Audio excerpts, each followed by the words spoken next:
Tonight, gun reform reality. Lives will be saved today and tomorrow because of this. The White House touting the first major federal gun safety bill in 3 decades in the wake of a slew of mass shootings in America.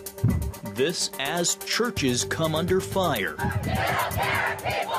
A nation divided in the wake of the Supreme Court decision overturning Roe v. Wade.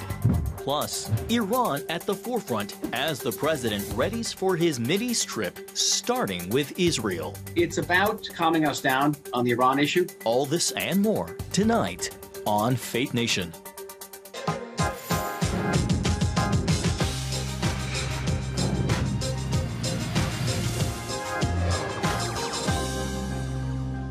A nation awash with weapons of war. President Biden's own words touting a new gun law. Welcome to Faith Nation in Washington, D.C. I'm John Jessup. Well, today's celebration at the White House, 30 years in the making. The first federal gun legislation in decades, coming on the heels of what often feels like unending mass shootings here in America. Lawmakers on both sides of the aisle were spurred to take action after the massacre of 19 children at a Texas elementary school and the slayings of 10 people in a neighborhood grocery store in New York. CBN's Tara Mergener is here now. Tara, while the president hailed the new bipartisan gun safety law as real progress in the battle to reduce gun violence, he also said more needs to be done. That's exactly right, John. Yeah, that Safe Communities Act passed last month with votes from both parties. It includes the most significant firearms restrictions enacted in decades by Congress. But just 1 week ago, a gunman wreaked havoc in Illinois. Critics say it's a stark reminder of the limitations of this legislation. Flanked by recent victims of gun violence, children do not want to return to school, and parents don't want to send them there with the fear of a future attack. President Biden praised the most sweeping gun legislation in decades. Lives will be saved today and tomorrow because of this. We're living in a country awash in weapons of war. Many members of Congress attended the event, including Senator John Cornyn of Texas, who led negotiations on behalf of Republicans, emotions also running high. I'm trying to tell you this for years. As a father of a child killed in the 2018 high school shooting in Parkland, Florida, shouted at the president. Let me finish my comment. The legislation, little more than 2 weeks old, follows recent gun violence in Buffalo, New York, and Uvalde, Texas. It incrementally toughens requirements for young people to buy guns, denies firearms to more domestic abusers, and helps local authorities temporarily take weapons from people believed to be dangerous. While this is the most significant firearms violence measure passed by Congress since 1993, gun control advocates agree it's premature to declare victory. The measure already overshadowed last week by the July 4th shooting at a parade outside Chicago. While gun control activists applaud the milestone, those who support gun rights say it's not the answer. They don't come back and say, let's unite behind law enforcement to stop criminals, to keep our kids safe. No, they immediately demagogue and say the solution is to take away your weapons. The solution is to disarm law-abiding citizens. Now, the president again called on Congress to ban assault weapons and high-capacity magazines. He wants stronger background checks and weapons to be stored, John. But with a 50-50 Senate split, then the midterms coming, they're near impossibilities at this point. Great point. CBN's Tara Mergener. Thank you so much, Tara. Well, concern of another type of violence tonight directed at churches. Several were targeted in the Washington, D.C. area over the weekend. 2 of the churches were set on fire and another severely vandalized. As the investigations start taking shape, parishioners and church leaders worry the attacks will only get worse. CBN's Brody Carter joins us now. Brody, why are they saying that they think things will get worse?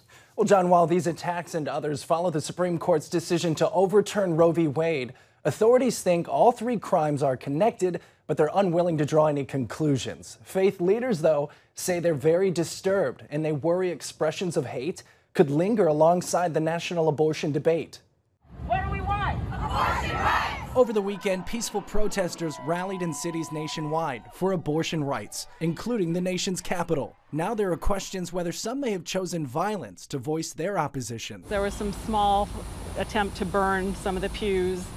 Some books were shredded, and the Stations of the Cross were removed from the wall. Police are looking for suspects who set fires to 2 churches while vandalizing a third, all located along the same road in Bethesda, Maryland. Investigators say the work of arsonists at North Bethesda United Methodist Church and St. Jane Francis de Chantal Parish forced Sunday worshipers to attend Mass at an alternate location.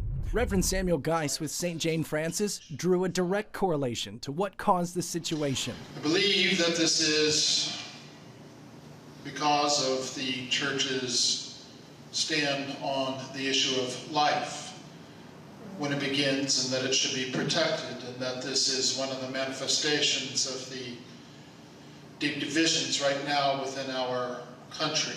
We're a community of faith, said Patricia Zapor, Director of Media Relations for the Archdiocese of Washington, and we are deeply committed to resilience and recovery. This is a classic example of being tested by fire, and the St. Jane Parish community will rise and will come through this in fine form. Just down the road, headstones and broken wood were found scattered outside the historic cemetery at Willwood Baptist Church. While the White House condemns violence and threatening protests, they're encouraging pro-abortion advocates nationwide to get loud. Yes, keep protesting, because keep making your point. It's critically important. And now there's also a social media group called Shutdown DC willing to pay a bounty to followers for a confirmed sighting of conservative Supreme Court justices. John, the nation's tug of war on abortion continues. Brody Carter, CBN News. That is putting it mildly. Thank you so much, Brody. Well, here with us now is the Reverend Dean Nelson, Vice President of Government Relations at the Pro-Life Human Coalition. Dean, thanks for joining us and welcome to Faith Nation. I just want to start off with what Brody was reporting. Are you surprised to see churches and pro-life clinics come under fire in the wake of the Supreme Court's decision overturning Roe? You know, in some ways, I'm not surprised.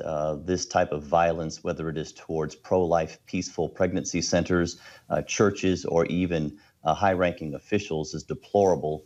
But because we have an industry that is based off of violence of killing preborn children in the womb, in some ways, I'm not really surprised. You know, notwithstanding policing and prosecution as deterrents under current laws, what more do you think can or should be done to stop this type of not just protest, but violence? You know, one of the things that we have done in the Commonwealth of Virginia and in other states is we are contacting the Attorney General of these states to provide additional protections. We are encouraging the 2,700 pro-life peaceful pregnancy centers around the country to prepare themselves. And we have a nation that is committed, of Christians that are committed to continuing to pray.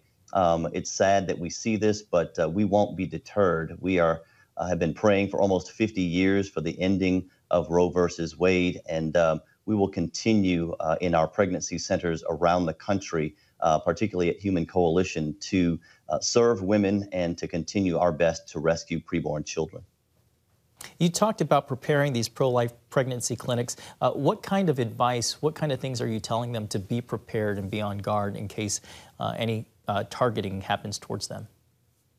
You know, one of the things is that they certainly need to connect with their local law enforcement to make sure that local law enforcement is aware of where they are.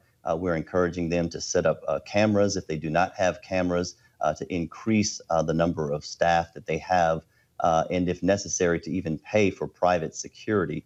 This is serious business. We've seen pregnancy centers all around the country in many states that have experienced this violence. It just happened again this past week. So we are encouraging people to do what they can in these pregnancy resource centers. However, as stated before, prayer and a commitment to continue to serve women, particularly in these urban communities where the high rates of abortion occur. We only have about a half-minute left. How can Christians respond to these attacks on pro-life clinics and churches?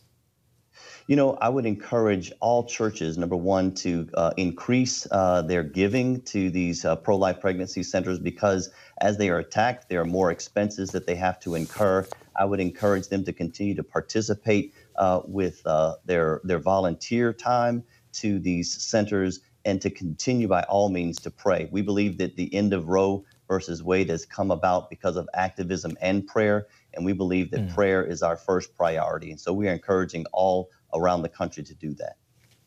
All right, Dean Nelson with Human Coalition, thank you so much for your time. Thanks. God bless you. Have a great evening. Coming up, Joe Biden prepares for his first trip to the Middle East as president. His agenda and what's at stake for Israel and its neighbors. Next. Welcome back. This week, the president will travel to the Middle East, his first trip to the region since taking office. President Biden's first stop, Israel, where he'll meet with both Israeli and Palestinian leaders. Then he'll head to Saudi Arabia to visit with the royal crown prince. Today, in an op-ed in the Washington Post titled, "Why Am I Going to Saudi Arabia?" the president outlined the administration's agenda for the Mideast trip, noting the region's waterways essential to global trade and supply chains, adding its energy resources are vital for mitigating the impact on global supplies of Russia's war in Ukraine. The trip comes at a time of political instability in Israel and growing danger in the Middle East. Chris Mitchell has a report from Jerusalem. President Biden is scheduled to land in Israel Wednesday for a two-day trip. Former Israeli ambassador to the U.S., Michael Oren, sees Iran as a central issue for both the U.S. and Israel. It's about calming us down on the Iran issue. I don't think the administration is very keen for us to take actual operations against Iran on a large scale. Oren believes the U.S. wants to avoid a Mideast war, while Israel needs to know if America will have its back in case it has to go to war to stop Iran's nuclear program. What will be America's position if Iran breaks out and creates a nuclear weapon? What will be America's position if Israel has to defend itself? A large-scale fighting does break out, not just with Israel and Iran, but Israel and Hezbollah, Israel and Hamas, Shiite militias in Iraq, the Houthi rebels in Yemen. What's America going to do? We often rely on the United States during these battles, both for ammunition and for diplomatic support, what I call the diplomatic Iron Dome. President Biden is scheduled to meet Palestinians here at the Augusta Victoria Hospital in East Jerusalem on the Mount of Olives. It would mark the first time a U.S. president plans to visit East Jerusalem, and to many Israelis, it sends the wrong signal. It signals that the United States still recognizes East Jerusalem as a future capital of the Palestinian state. And that is actually official American policy. It's not as if the Biden administration is inventing policy. That is their policy. The question is, do you want to accent that policy? You want to emphasize that policy in the middle of an electoral cycle in Israel? On Friday, Biden is scheduled to meet with Palestinian Authority President Mahmoud Abbas.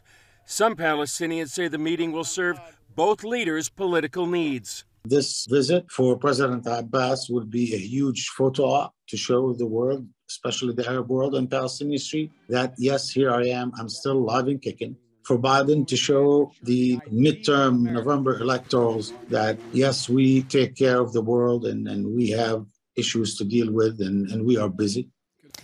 And that was CBN's bureau chief, Jerusalem bureau chief, Chris Mitchell reporting. Thanks, Chris. Well, joining us now for more is Jonathan Schanzer, Senior Vice President for Research at Foundation for Defense Democracies. He is also a Middle East expert. Jonathan, welcome. I want to start with the Israelis. They want assurances that the United States will stand with the Jewish state against internal and external threats. Is President Biden's trip there helping to provide those assurances, with this Israel being his first stop? Well, actually, the big question is what kinds of messages will the Israelis be delivering with regard to the Iranian nuclear program, and how will the Biden team respond? How will the president respond? What's happening right now is that the Joint Comprehensive Plan of Action, this Iran nuclear deal of 2015, that the United States and some of its European allies, we've been trying to get back into it. I think it's a big mistake from my perspective, and I think from the perspective of national security. However, this is what the president has been pursuing. It has really stumbled in recent months. The talks have really stalled in Doha. So the question is, can the Israelis get the president to agree that it's time to shift from a strategy of diplomacy to one of pressure? That would be, I think, probably the most important thing that the Israelis will raise with Biden. How he responds is yet to be seen. Along those lines, Jonathan, as we mentioned right before Chris's report, in his op-ed today in the Washington Post, the president noted that he will be the first president to visit the Mideast since 9/11 with no troops engaged in a combat mission, adding that it's his aim to keep it that way. If Israel were to go to war to stop Tehran from expanding its nuclear program, would the United States have its back?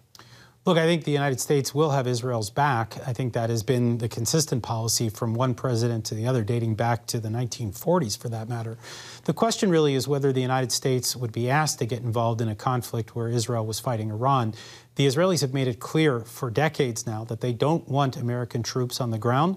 What they want is American political support, and they often or may ask for assistance in terms of being able to purchase additional arms should they run out. But the Israelis do not want American blood shed on their soil. You know, the president is taking a lot of heat for heading to Saudi Arabia amid record high gas prices in the United States, notably after calling the kingdom a pariah in the wake of a U.S. intelligence report that confirmed the Saudi crown prince approved of the murder of journalist Jamal Khashoggi. Why the apparent about-face? Well, I think the energy crisis that we see that was prompted by Putin's invasion of Ukraine has sharpened the minds of the White House. In other words, for a long time, it was, I think, a popular move among some of the progressives in the Democratic Party to shun the Saudis. It really seemed like it was almost a binary between either supporting Iran or supporting the Saudis. Right now, I think the president realizes that some of this posturing, the politics surrounding this, really makes very little sense. The Saudi government sits atop the world's largest oil reserves in the world, proven oil reserves in the world. So it is now clear that the United States needs the Saudis to produce more oil so that we can begin to see that price lowered at the pump.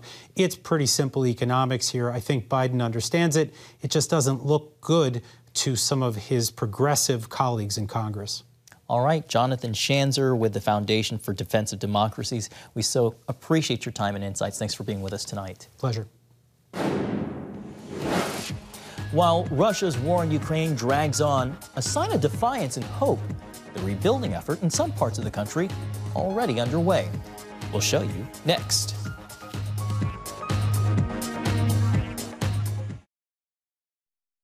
Welcome back. Russia is intensifying Vladimir Putin's war in Ukraine.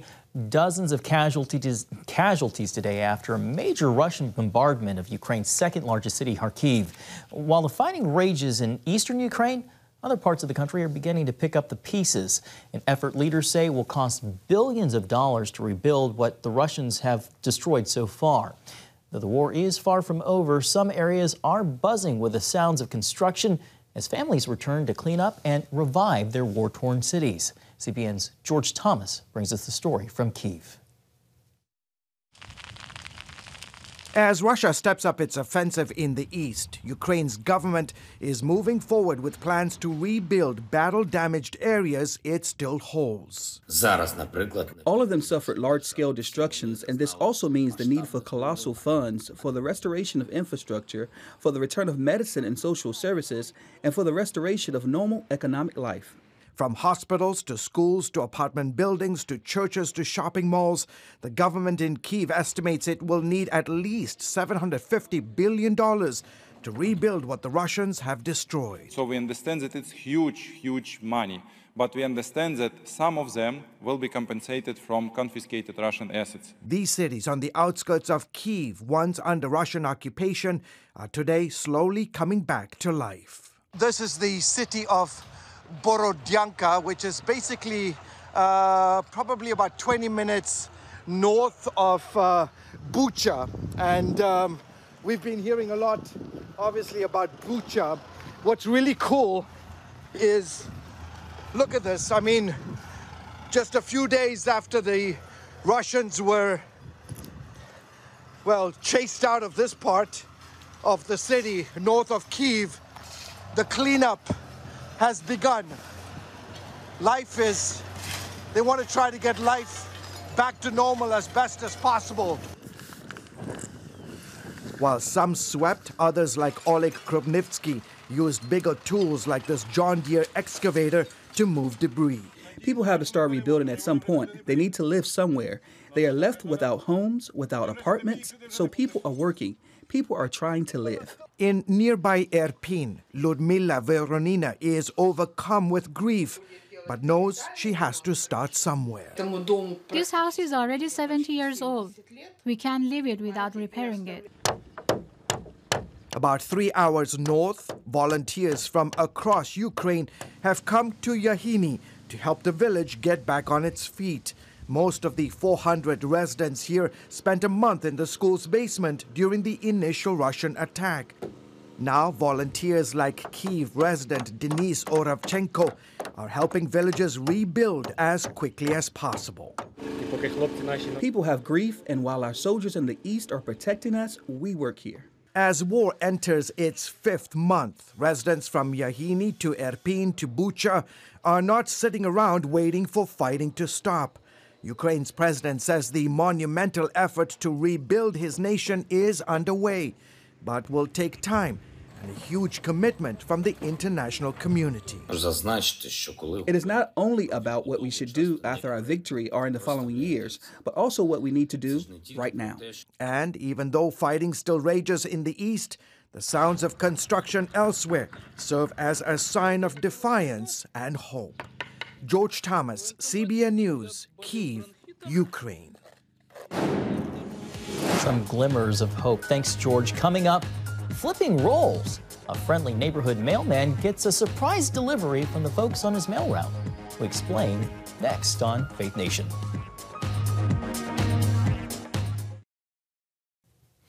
And finally tonight, a show of community. After nearly 40 years as a mail carrier to the same 400 homes in McLean, Virginia, just outside of Washington, D.C., Scott Arnold's customers lined the streets to bid him farewell on his last route before retiring.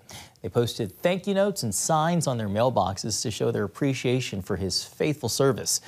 To Arnold, their kind gesture was a reminder that the folks along his route were much more than just customers.